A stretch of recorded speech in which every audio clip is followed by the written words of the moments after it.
bukan perbuatan itu. Itu yang dimaksud dari tabarruk itu, begitu maksudnya.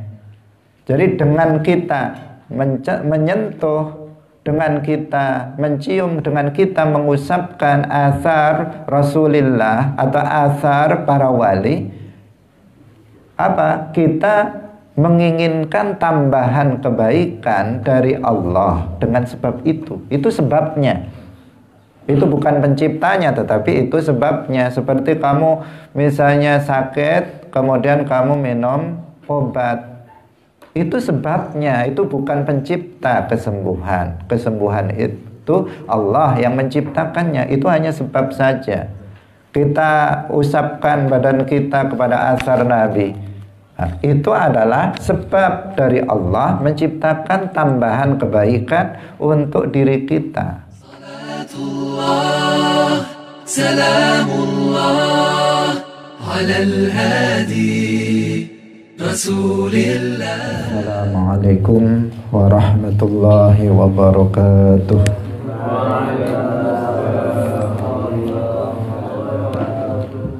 Alhamdulillahi rabbil alamin. Lahu ni'matu wa lahul fadlu wa lahul thana'ul hasan. Wassalawatullahil barrir rahim wal malaikatil muqarrabin ala sayyidina wa maulana Muhammadin wa ala alihi wa ashabihi tayyibin tahirin. Allahumma la sahla illa ma ja'altahu sahla wa anta taj'alul hazna idza syi'ta sahla. Allahumma arzuqna al-ikhlasa fi niyyati wal qawli wal amal wa ba'du. Ila nabiyil mustafa sallallahu alaihi wasallam wa ikhwanihi minal anbiya'i wal mursalin wa syuhada'i was salihin, khususan ila sultanil awliya Syekh Abdul Qadir Al-Jilani wa Syekh Ahmad Ar-Rifai wa Syekh Baha'iddin Naqsyabandi wa Syekhina Abdullah Al-Harari wa ila arwahi muassisi jam'iyyati Nahdlatul Ulama Syekh Muhammad Hashim Asy'ari wa Syekh Bisri Sansuri wa Syekh Abdul Wahab Hasbuwah wa ila arwahi jami'i ahli al-qubur minal muslimin wal muslimat wal mu'minin wal mu'minat min masyariqil ardi ila magharibiha, khususan ila arwahi abaina wa ummahatina wa ajdadina wa jaddatina wa masyayikhina wa masyayikhi masyayikhina. Al-Fatihah. A'udzu billahi minasy syaithanir rajim. Bismillahirrahmanirrahim. Alhamdulillahi rabbil alamin. Ar-Rahmanir-Rahim. Maliki yaumiddin. Iyyaka na'budu wa iyyaka nasta'in. Ihdinas siratal mustaqim. Siratal ladzina an'amta 'alaihim ghairil maghdubi 'alaihim waladdallin. Amin. Hadirin hadirat kaum muslimin muslimat, pemirsa Madu TV rahimakumullah. Alhamdulillah, puji syukur kita sampaikan kepada Allah Subhanahu wa ta'ala. Di pagi hari ini Allah Subhanahu wa ta'ala melimpahkan nikmat-nikmatnya kepada kita semuanya. Nikmat iman, nikmat Islam, nikmat taufik, sehingga dengan nikmat-nikmat itu kita bisa bersama-sama di dalam majelis yang mulia, yaitu majelis ilmiddin. Semoga Allah Subhanahu wa ta'ala memberikan keistiqomahan kepada kita semuanya, sehingga kita bisa tetap hadir dalam majelis ilmu sampai akhir hayat kita. Amin ya rabbal alamin. Salawat dan salam semoga tetap terlimpahkan, tercurahkan kepada Nabi Agung Nabi Muhammad sallallahu alaihi wasallam, para sahabatnya, keluarganya, serta seluruh umat Islam yang mengikuti beliau ila yaumil qiyamah. Hadirin hadirat rahimakumullah, jangan lupa untuk mengikhlaskan niatnya lillahi ta'ala, bahwa kita hadir di majelis ilmu tujuannya adalah untuk meraih ridha dari Allah Subhanahu wa ta'ala. Hadirin hadirat rahimakumullah, pagi hari ini kita akan membahas penafsiran Al-Quran surat Yusuf ayat 93. Surat Yusuf ayat 93 yang menjadi dalil bagi ahli sunnah wal jamaah tentang bolehnya bertabarruk dengan athar para nabi atau athar para wali. Bismillahirrahmanirrahim. Idhabu biqamisi hadha fa'alquhu ala wajhi abi ya'ti basira wa'tuni bi ahlikum ajma'in. Idhabu biqamisi hadha fa'alquhu ala wajhi abi ya'ti basira wa'tuni bi ahlikum ajma'in. Idhabu, ini ayat ini berkisah tentang Nabi Yusuf alaihissalam yang berbicara kepada saudara-saudaranya Nabi Yusuf alaihissalam. Nabi Yusuf berkata, idhabu biqamisi hadha, pergilah kalian dengan membawa bajuku ini. Fa'alquhu ala wajhi abi, lalu usapkanlah baju itu ke wajah ayahku. Ya'ti basira, nanti dia akan melihat kembali. Wa'tuni bi ahlikum ajma'in, dan bawalah seluruh keluargamu kepadaku. Hadirin hadirat yang dirahmati oleh Allah Subhanahu wa ta'ala, ayat ini adalah salah satu dalil bagi kita ahlu sunnah wal jamaah tentang bolehnya bertabarruk dengan athar para nabi atau para wali. Dan ini sudah menjadi tradisi kita ahli sunnah wal jamaah, menjadi sebuah amaliyah kita ahli sunnah wal jamaah, yaitu bertabarruk dengan athar atau peninggalan para nabi, dan demikian juga dengan athar dari para wali. Tabarruk itu maknanya adalah meminta tambahan keberkahan atau kebaikan kepada Allah. Jadi tabarruk itu ngalap berkah, kalau bahasa Jawabnya ngalap berkah. Ngalap itu mencari, berkah itu kebaikan, tambahan kebaikan. Barokah itu ziyadatul khair, tambahan kebaikan. Maka tabarruk itu maknanya mencari tambahan kebaikan kepada siapa? Kepada Allah Subhanahu wa ta'ala dengan nabi, dengan athar para nabi, dengan athar para wali. Itulah tabarruk. Yang menciptakan barokah kita meyakini adalah Allah Subhanahu wa ta'ala. Karena sebagaimana telah kita tegaskan dari kemarin, bahwa ketika umat Islam mereka bertawassul dengan nabi, dengan wali, maka keyakinannya Allah adalah pencipta manfaat, pencipta mudarat. Ketika umat Islam beristighatsah dengan nabi atau wali, maka keyakinannya juga gak berubah. Allah adalah pencipta manfaat dan pencipta mudarat.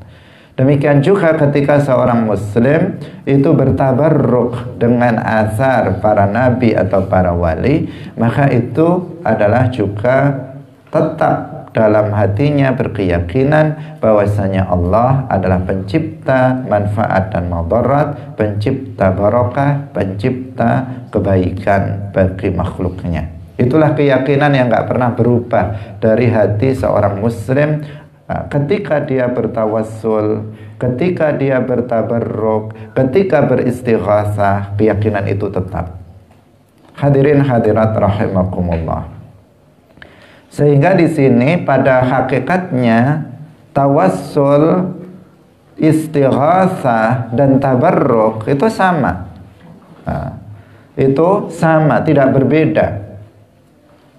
Tabarruk itu ya sama dengan tawassul, sama dengan istighasah, yaitu menjadikan nabi atau wali sebagai sebab dari seseorang mendapatkan manfaat atau madarat dari Allah Subhanahu wa ta'ala, sang pencipta manfaat dan madarat.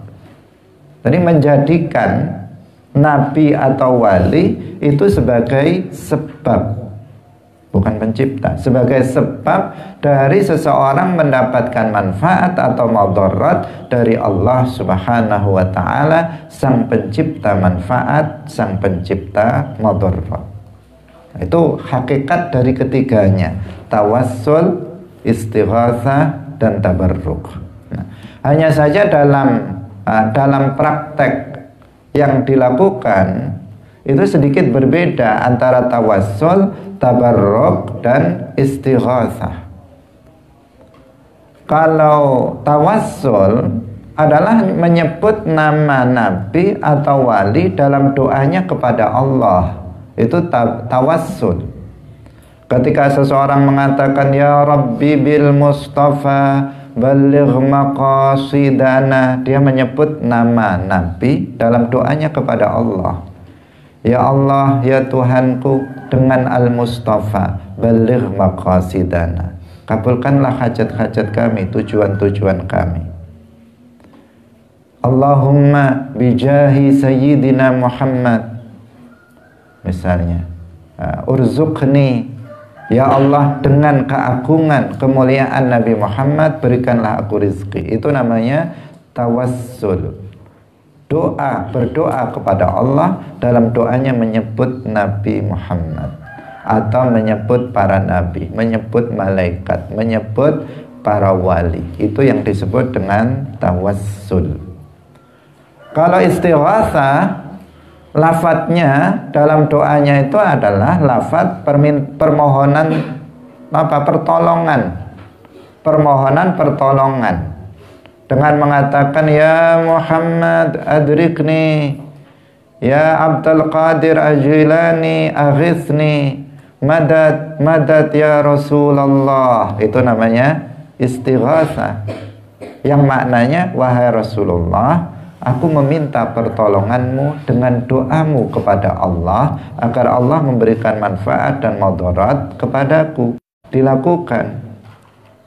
Ya Rasulullah adrikni, aghisni, a'inni, atau langsung menggunakan madad, atau langsung dengan memanggil ya Muhammad, ya Abdul Qadir Al-Jilani, ya Wali Allah, ya Ibadallah. Terkadang kalau kita ziarah ke makam aulia, di sana sudah tertulis Ibadallah, Ibadallah, aghithuna li ajlillah, ada yang seperti itu. Yang dipanggil Ibadallah, artinya wahai para hamba Allah, artinya wahai para wali-wali Allah.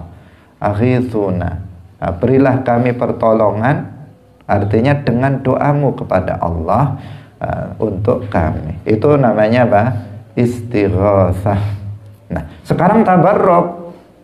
Tabarruk itu pada intinya juga sama dengan tawassul maupun istighasah. Hanya saja dalam praktek, dalam tabarruk dia tidak menggunakan lafaz doa.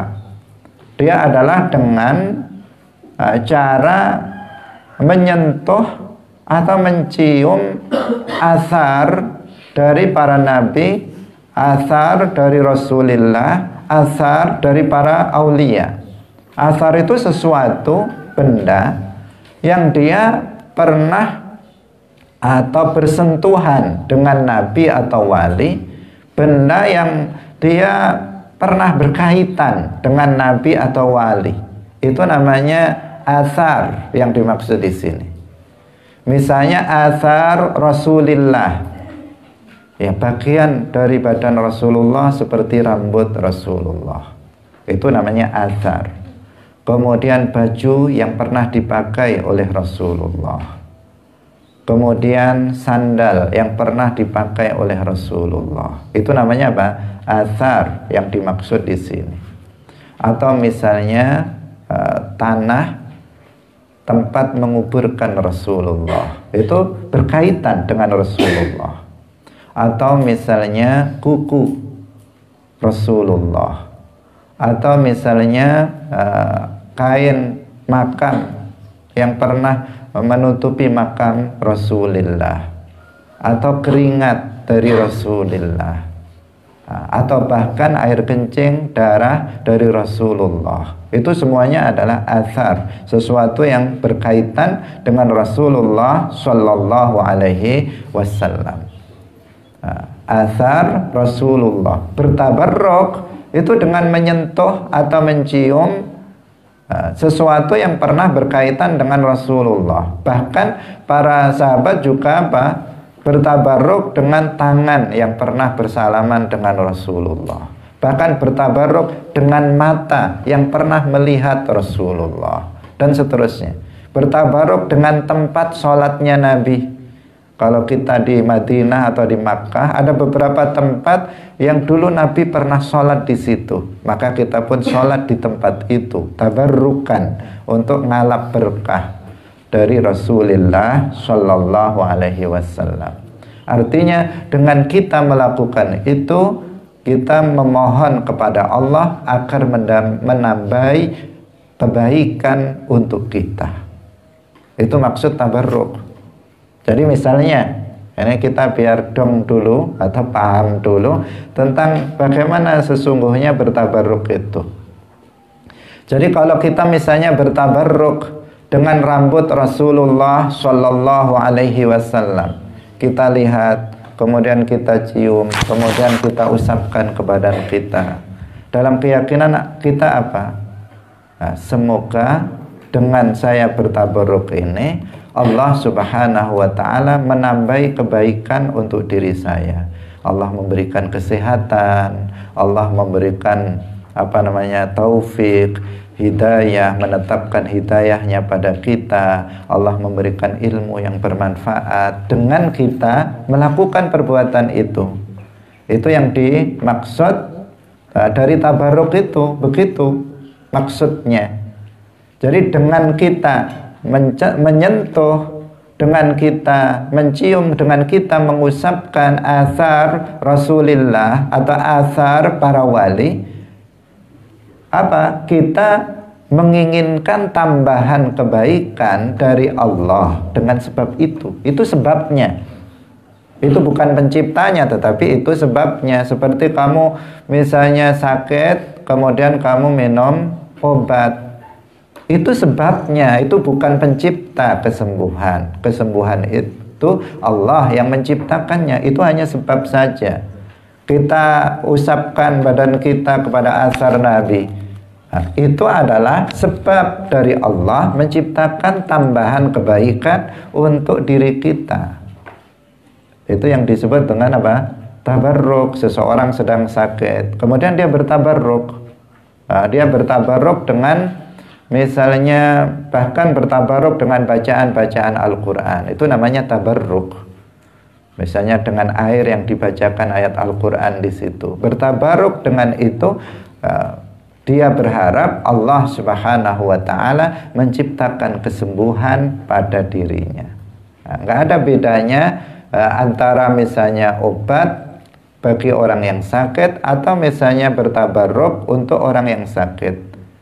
dari sisi bahwa keduanya sama-sama sebab dari kesembuhan, sama-sama keduanya bukanlah pencipta, sama kedudukannya. Tetapi dari sisi bahwa yang satu namanya sabab adi, obat itu dengan sebab obat seseorang sembuh, itu namanya sabab adi, sabab yang Allah ciptakan. Menurut ukuran kebiasaan, kalau orang makan itu kenyang, kalau orang minum obat kemudian sakit. Tetapi kalau tawassul, tabarruk, istighasah, itu namanya sababun syar'iyyun. Sababun syar'iyyun, sabab yang ditetapkan oleh syarak menjadi sebab seseorang mendapatkan kebaikan, mendapatkan barokah. Hadirin hadirat rahimakumullah. Jadi barokah itu artinya apa? Tambahan kebaikan. Bertabarruk yang dimaksud di sini adalah meminta tambahan kebaikan kepada Allah dengan sebab apa? Asar para nabi, asar para wali. Kita kan sering mengatakan apa? Barokah, biar barokah hidupnya.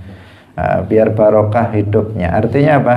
Hidup kita biar penuh dengan kebaikan-kebaikan, penuh dengan ketaatan, penuh dengan amal soleh. Itu namanya hidup yang barokah. Dia, harta saya alhamdulillah hartanya barokah. Artinya apa? Hartanya bisa dimanfaatkan untuk kepentingan ketaatan kepada Allah. Itu namanya harta yang barokah. Dia bisa bersedekah dengan harta itu, dia bisa berinfak, dia bisa menyantuni anak yatim, dia bisa berdakwah dengan harta yang dimilikinya. Itu namanya harta yang barokah. Seseorang makan, kemudian alhamdulillah makanannya barokah. Artinya apa? Dengan makan itu kemudian dia menjadikan dia semangat dalam belajar ilmu agama, dia kuat dalam beribadah. Itu namanya barokah. Tetapi kalau misalnya seseorang memiliki harta, kemudian hartanya itu ya hilang habis begitu-begitu saja, tanpa ada manfaat, tanpa ada kebaikan dari harta itu, maka itu namanya hartanya tidak barokah. Nah, kita menginginkan barokah, kita menginginkan barokah, kita menginginkan Allah Subhanahu wa Ta'ala memberikan barokah dalam hidup kita, barokah dalam hidup kita, barokah dalam kesehatan kita, barokah dalam harta yang kita miliki, barokah dalam semua sisi kehidupan kita. Artinya semua sisi kehidupan kita, apakah harta kita, kehidupan kita, kesehatan kita, itu membawa kebaikan bagi kita, baik di dunia maupun di akhirat. Itu barokah yang diharapkan, itu seperti itu. Bertambahnya kebaikan dalam apa yang ada pada diri kita yang telah Allah berikan kepada kita. Meskipun nikmat-nikmat yang Allah berikan itu sudah merupakan kebaikan bagi kita, tetapi Allah menambahi kebaikan itu, yaitu dengan cara kita bisa memanfaatkan segala nikmat itu dalam ketaatan kepada Allah Subhanahu wa Ta'ala. Hadirin hadirat yang dirahmati oleh Allah Subhanahu wa Ta'ala, kita kembali kepada ayat. Nah, kita sudah faham bagaimana itu tabarruk dan bagaimana kedudukan daripada tabarruk itu. Nah, sekarang kita kembali kepada ayat ini. Ayat ini adalah sebuah sanggahan yang telak kepada kelompok Wahabi yang mereka mengharamkan tabarruk atau bahkan mereka mensyirikkan orang yang melakukan tabarruk. Jika ada orang yang misalnya mengusapkan tangannya, mengusapkan wajahnya kepada misalnya rambut Nabi, atau kepada baju Nabi, atau misalnya kepada makam Nabi, atau bahkan tembok pemakaman Nabi. Kita kalau di Madinah mau berziarah ke makam Nabi, mau menyentuh, kita ingin menyentuh tembok, dinding makam Nabi. Kesulitan sekarang dijaga oleh para tentara, polisi, dan tim mereka dilarang, menyentuh saja dilarang, karena dianggap apa? Kita mau bertabarruk dengan sesuatu yang berkaitan dengan Nabi. Mereka melarangnya. Karena apa? Mereka menganggap, orang-orang Wahabi itu menganggap bahwa tabarruk itu sebagai perbuatan yang syirik. Hadirin hadirat rahimakumullah. Lah, keyakinan Wahabi yang seperti ini dibantah oleh ayat ini, yaitu kisah Nabi Yusuf alaihi salam. Kita tahu bahwa Nabi Yusuf alaihi salam terpisah dari ayahnya, yaitu Nabi Yakub alaihi salam. Nabi Yakub alaihi salam itu ayah dari Nabi Yusuf alaihi salam. Karena perbuatan jahat dari saudara-saudaranya menjadikan Nabi Yakub itu terpisah dengan Nabi Yusuf alaihi salam. Karena hasad dalam hati saudaranya Nabi Yusuf menjadikan saudara-saudaranya Nabi Yusuf itu kemudian berusaha untuk membunuh Nabi Yusuf alaihissalam. Dengan tipu daya, Nabi Yusuf dibawa oleh saudara-saudaranya selain Binyamin, kemudian di tengah hutan, kemudian dibuang di dalam sumur. Kemudian menipu ayahnya karena bajunya dilumuri dengan darah, kemudian dibawa pulang. Diberitahu kepada ayahnya, bapaknya seorang nabi ditipu oleh anak-anaknya ini bahwa Nabi Yusuf alaihissalam telah dimakan oleh harimau. Nah, akhirnya ayahnya ini bersedih karena berpisah dengan Nabi Yusuf alaihissalam. Tetapi di lain tempat Nabi Yusuf alaihissalam kemudian diselamatkan oleh Allah subhanahu wa ta'ala, dan sampailah menghantarkan Nabi Yusuf alaihissalam berada di Mesir. Nah, berada di Mesir, dan bahkan kemudian beliau menjadi orang penting di Mesir, di kerajaan yang ada di Mesir. Beliau diserai kalau sekarang semacam bagian bulog yang mengurusi tentang makanan. Di saat ketika itu paceklik. Ceritanya panjang, kita tidak sedang menceritakan Nabi Yusuf alaihissalam, tetapi sekelumit kisah yang berkaitan dengan ayat ini. Setelah terjadi paceklik yang lama, Nabi Yusuf alaihissalam sudah mempersiapkan karena berdasarkan mimpi dari sang raja yang kemudian ditafsirkan oleh Nabi Yusuf alaihissalam. Kemudian beliau 7 tahun menyiapkan makanan untuk 7 tahun berikutnya terjadi kekeringan dan kemarau panjang, sehingga ketika rakyat kehabisan bahan makanan, Nabi Yusuf, kerajaan sudah menyiapkan dengan stok yang cukup untuk makan. Maka orang dari berbagai daerah datang, termasuk di sini adalah putra-putranya Nabi Yakub alaihissalam, yang Nabi Yakub memerintahkan putranya untuk mendapatkan bahan makanan dari Mesir, yang ketika itu ditangani oleh Nabi Yusuf alaihissalam. Hadirin hadirat rahimakumullah. Singkat ceritanya, kemudian Nabi Yusuf alaihissalam tahu saudara-saudaranya datang, dan kemudian singkat ceritanya lagi, Nabi Yusuf alaihissalam kemudian tahu bahwasanya ayahnya di rumah, beliau sedang sakit mata, bahwasanya Nabi Yakub alaihissalam tidak bisa melihat, matanya buta. Hadirin rahimakumullah, di sini perlu ada sedikit catatan bahwa seorang nabi itu maksum dari penyakit buta yang permanen. Itu maksum. Tidak ada seorang nabi yang buta misalnya dari kecil kemudian sampai mati buta. Itu enggak ada. Karena penyakit ini adalah penyakit yang tidak layak bagi seorang nabi.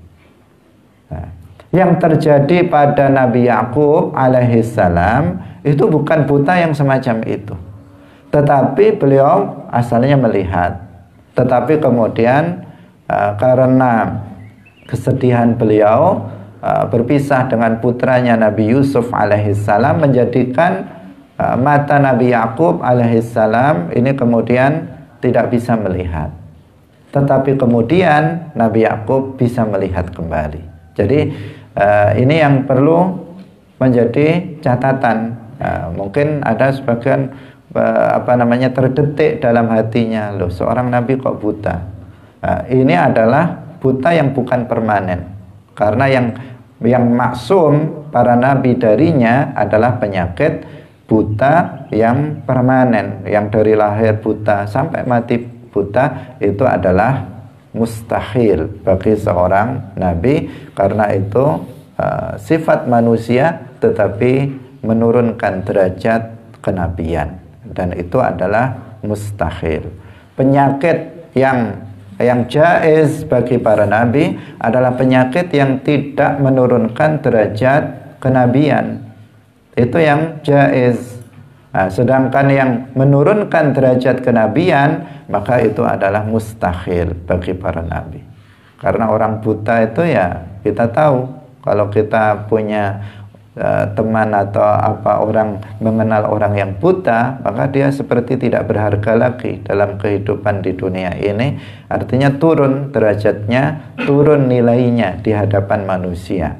Jika dia berdakwah misalnya, maka ya kurang didengarkan orang yang buta seperti itu.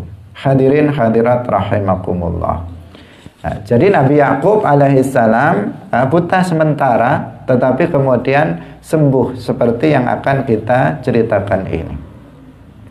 Ketika Nabi Yusuf alaihissalam itu mengetahui bahwasanya ayahnya itu matanya buta, tidak bisa melihat, maka kemudian Nabi Yusuf alaihissalam berkata kepada saudara-saudaranya, setelah ini terjadi perkenalan lagi, karena sebelumnya pada kedatangan pertama tidak dikenal, mereka nggak kenal. Nabi Yusuf tahu, tetapi mereka tidak mengenal Nabi Yusuf alaihissalam, karena mereka sudah menganggap bahwa Nabi Yusuf sudah mati. Kenapa? Karena sudah dilemparkan ke dalam dasar sumur. Secara akal maka ya sudah meninggal, tetapi ternyata masih hidup. Sehingga pada awalnya mereka, saudaranya Nabi Yusuf, tidak mengenal Nabi Yusuf alaihissalam, tetapi Nabi Yusuf mengetahui. Tetapi kemudian mereka kemudian menjadi saling mengetahui. Di saat itulah maka Nabi Yusuf alaihissalam diceritakan dalam ayat Al-Quran surat Yusuf berkata kepada saudara-saudaranya, "Idhabu biqamisi hadha fa'alquhu ala wajhi abi." Pergilah kamu dengan membawa bajuku ini, baju seorang nabi, Nabi Yusuf alaihissalam. Pergilah kamu dengan membawa bajuku ini, fa'alquhu ala wajhi abi. Kemudian kalau sudah sampai di rumah, nanti usapkanlah bajuku itu pada wajah ayahku. Suruh mengusapkan pada wajah ayahnya. Ya'ti basira, niscaya nanti ayahku akan bisa melihat kembali, akan sembuh dari penyakitnya yang penyakit buta. Wa'tuni bi ahlikum ajma'in, dan bawalah seluruh keluargamu kepadaku. Hadirin hadirat yang dirahmati oleh Allah Subhanahu wa ta'ala. Jadi setelah itu dilakukan oleh saudara Nabi Yusuf, baju Nabi Yusuf dibawa kepada ayahnya. Kemudian ayahnya Nabi Yakub alaihissalam melakukan apa yang diperintahkan oleh Nabi Yusuf alaihissalam. Bajunya baju Nabi Yusuf diletakkan dan diusapkan di wajah beliau Nabi Yakub alaihissalam. Dan apa yang terjadi? Dengan barokah dari bajunya Nabi Yusuf alaihissalam, Nabi Yakub kembali bisa melihat. Seorang nabi bertabarruk dengan nabi yang lain. Nabi Yakub alaihissalam adalah Rasulullah. Nabi Yakub alaihissalam adalah Nabiullah. Nabi Yusuf juga Nabiullah, Rasulullah. Nah, Nabi Yakub bertabarruk dengan Nabi Yusuf alaihissalam. Dan dengan barokah mengusapkan baju Nabi Yusuf yang seorang nabi, kemudian Nabi Yakub alaihissalam itu bisa melihat kembali. Ini apa namanya? Ini namanya tabarruk. Ini namanya tabarruk, bukan sekedar mengusap saja. Apakah seseorang misalnya orang tua yang matanya buta, kemudian anaknya bajunya anaknya diusapkan ke wajahnya kemudian bisa melihat? Kalau enggak, kalau dia orang biasa, dari mana barokahnya? Nah, ini karena putranya adalah seorang nabi. Putranya adalah seorang nabi. Mungkin sebagian orang kan akan bisa berkata seperti itu,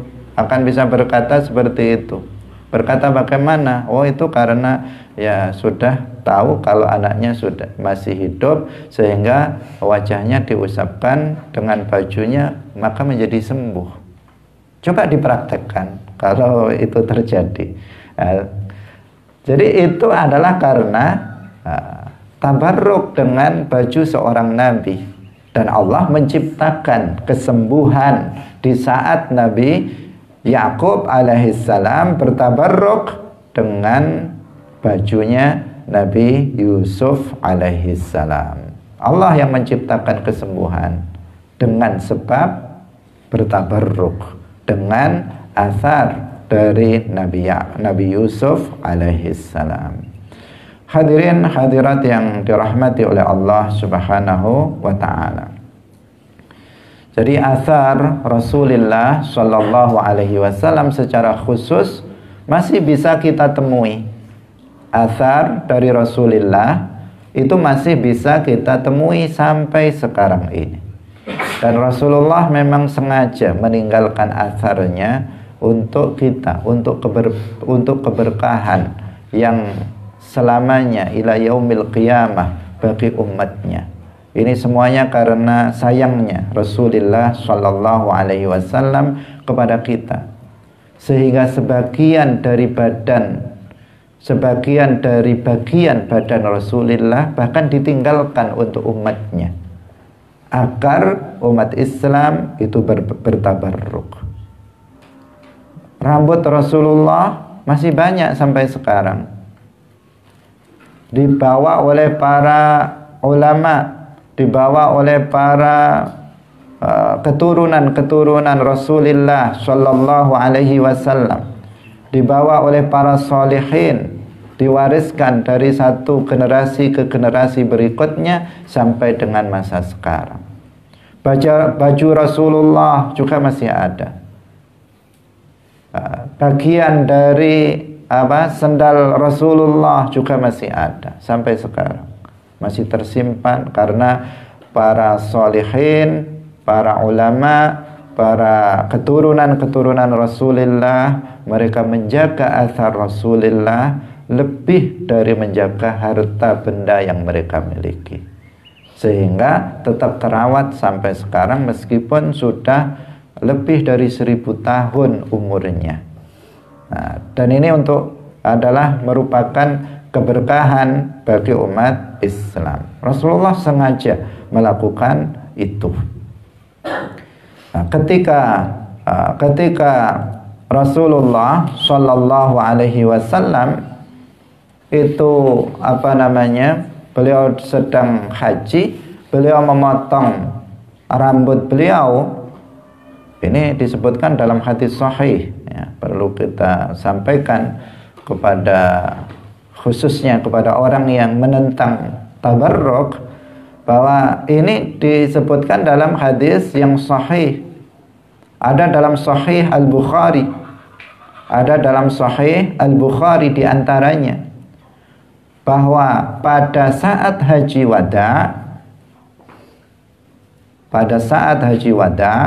haji yang terakhir dilakukan oleh Rasulullah Shallallahu alaihi wasallam, ketika Rasulullah itu mencukur rambutnya, Maka kemudian beliau membagi-bagikan rambut beliau kepada para sahabat.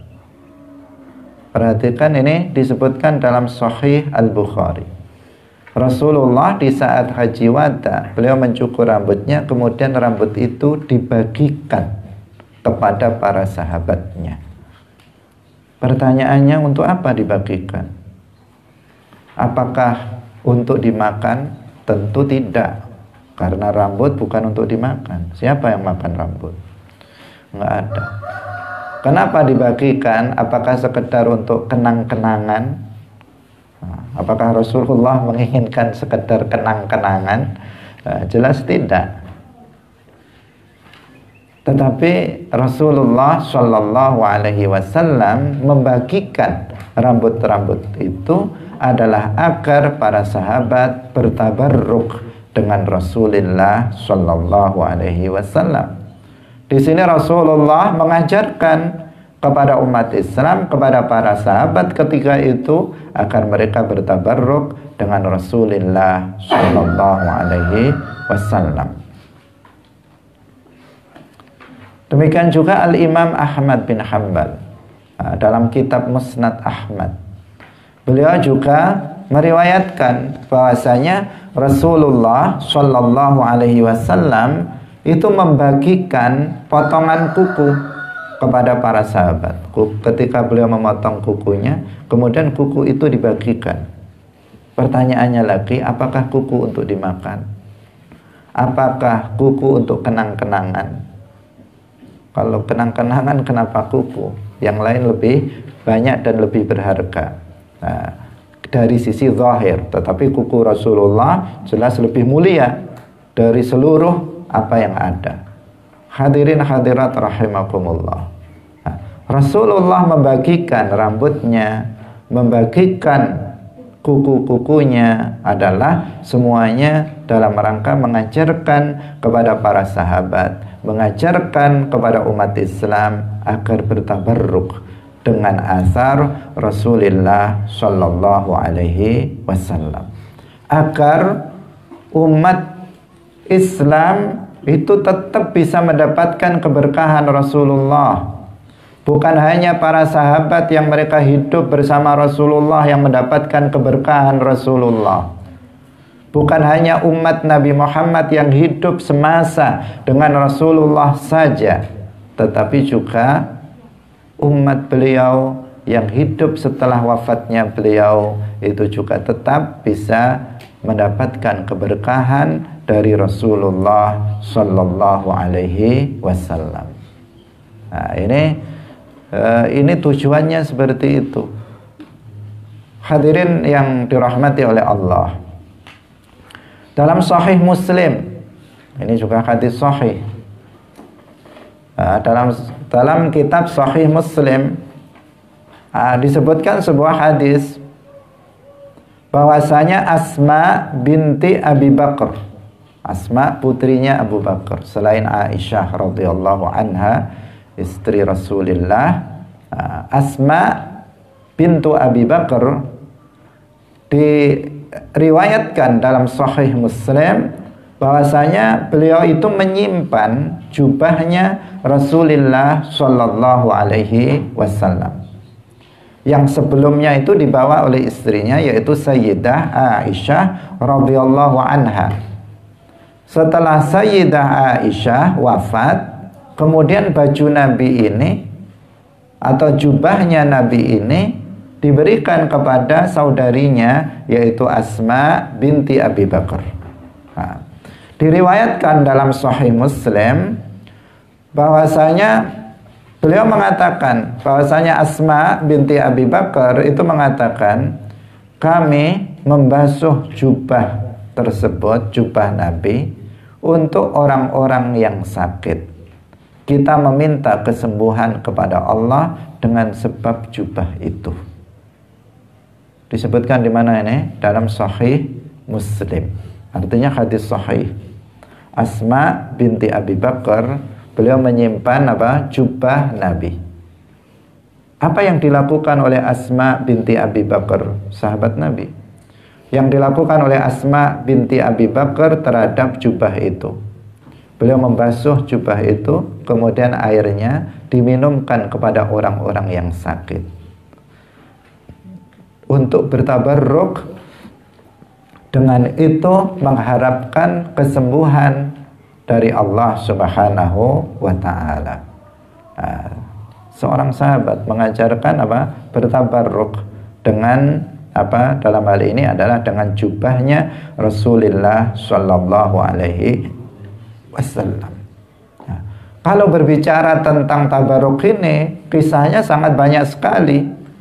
Kisah-kisah para sahabat yang bertabarruk dengan athar Rasulullah bukan hanya satu ini saja, tetapi sangat banyak. Di antaranya ada seorang sahabat yang sangat terkenal, Saifullah Al-Maslul Khalid bin Walid, seorang panglima Islam yang sangat masyhur, yang sangat terkenal, yang beliau ketika berperang di pihak Islam sebagai panglimanya, beliau selalu mendapatkan kemenangan. Tidak pernah beliau kalah. Beliau sudah mengikuti peperangan berkali-kali sejak masa Rasulullah sampai masa Abu Bakar As-Siddiq, sampai masa Umar bin Al-Khattab radhiyallahu anhu. Tetapi apa? Beliau tidak meninggal di dalam peperangan.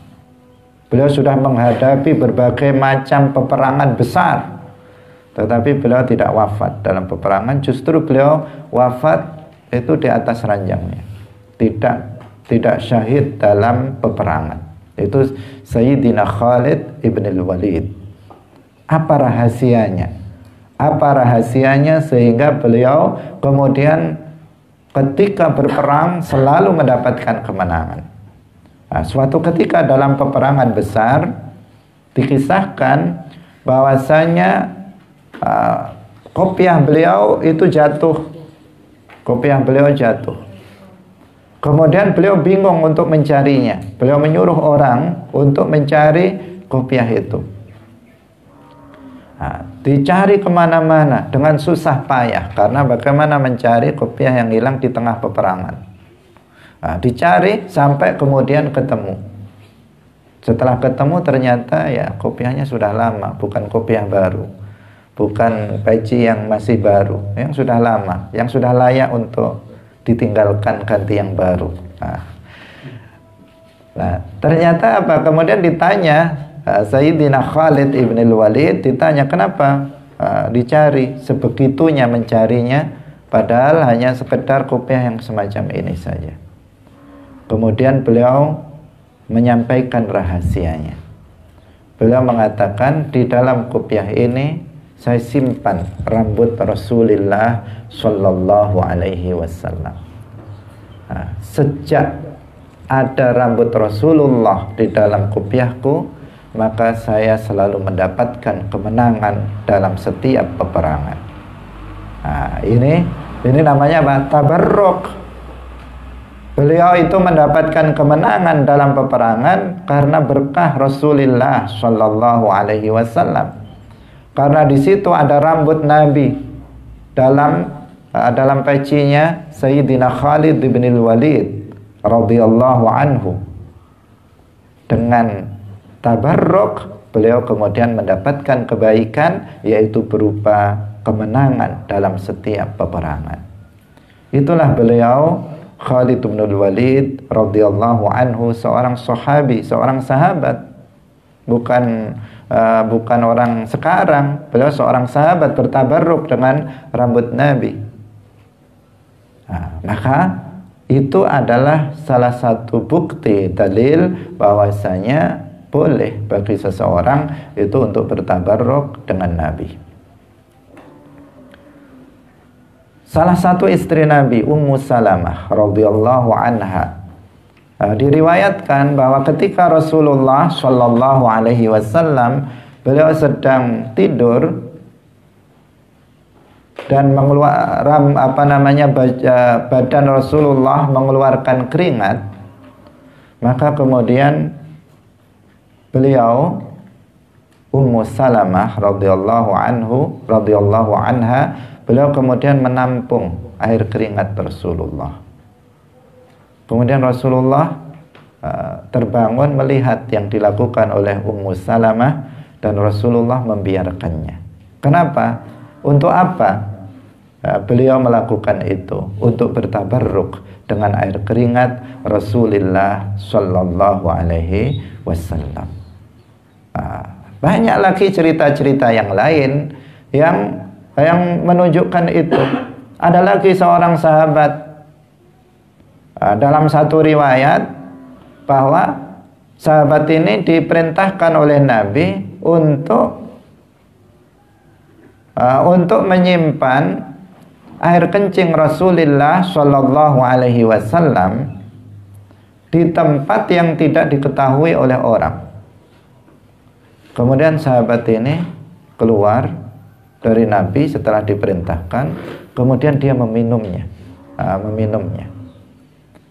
Setelah itu ditanya oleh Nabi, apakah sudah kamu simpan di tempat yang tersembunyi? Dia mengatakan, sudah saya simpan di tempat yang paling tersembunyi, yaitu di dalam perutnya sendiri. Setelah itu sahabat ini tidak pernah merasakan sakit perut selama hidupnya, karena barokah dari air kencing Rasulullah Sallallahu Alaihi Wasallam. Tapi air keringat Nabi nggak seperti air keringat kita. Air kencing Nabi tidak seperti air kencing kita. Beliau air kencingnya adalah suci. Air keringatnya nggak berbau seperti air keringat kita.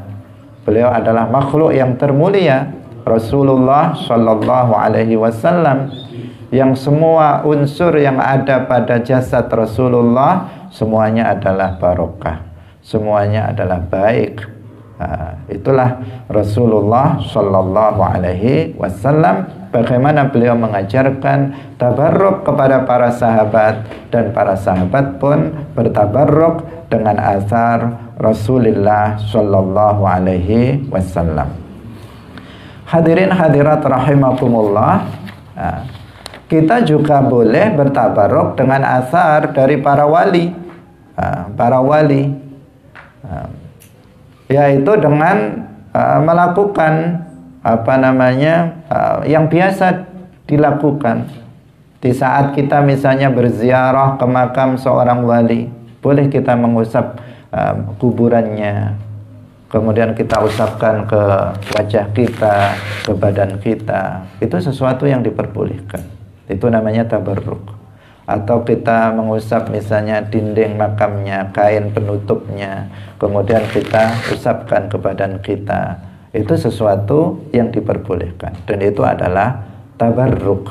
Nah, kalau santri biasanya, kalau di pondok-pondok yang yang di pondok-pondok kita, biasanya mereka juga bertabarruk dengan kiainya. Kemudian misalnya bekas minumnya itu, kemudian dia minum, karena di situ bersentuhan dengan orang soleh, bersentuhan dengan orang soleh, sehingga kemudian dia bertabarruk dengannya. Nah, dia meyakini bahwasanya Allah Subhanahu wa Ta'ala adalah pencipta manfaat dan mudarat, dan mereka para nabi dan para wali adalah sebab dari Allah Subhanahu wa Ta'ala menciptakan manfaat, mudarat dan barokah kepada seseorang. Maka dari sini, setelah kita mengetahui ayat Al-Quran yang menjelaskan tentang bolehnya tabarruk, kita mengetahui tentang berapa banyak hadis sahih dari Sahih Bukhari, Sahih Muslim, Musnad Ahmad, dan dalam kitab-kitab hadis yang lainnya yang sahih menjelaskan tentang praktek tabarruk yang dilakukan oleh para sahabat. Maka tidak ada keraguan lagi bagi kita tentang bolehnya bertabarruk ini. Kita lanjutkan amaliyah bertabarruk ini, dan tidak dihentikan gara-gara omongan dari kelompok Wahabi yang mengharamkan tabarruk, atau bahkan mereka menganggap itu sebagai perbuatan yang syirik, perbuatan yang dianggap beribadah kepada selain Allah. Dan tentu ini adalah kesalahan yang fatal, bertentangan dengan Al-Quran, bertentangan dengan hadis. Seakan-akan mereka mensyirikkan Nabi yang mengajarkan tabarruk.